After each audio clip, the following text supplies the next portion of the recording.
అందరికీ నమస్కారం. నేను పూర్ణచందర్ భార్య స్వప్న. నాకు స్వేచ్ఛ పూర్ణ ద్వారానే పరిచయమైంది. రిలేషన్ ఉందని నాకసలు తెలీదు. ఈ రిలేషన్ గురించి కూడా నాకు తెలిసింది స్వేచ్ఛ ద్వారానే. తను నాకు ఫోటో పెట్టడం ద్వారా తెలిసింది.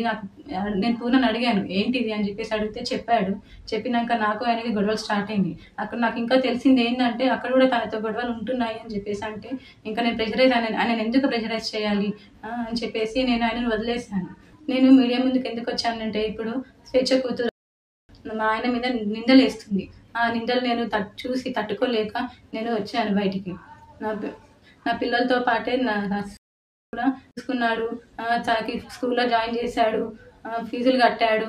నా పిల్లలకి బట్టలు తీసుకున్నప్పుడు ఆయన కూడా తీసుకునేవాడంట.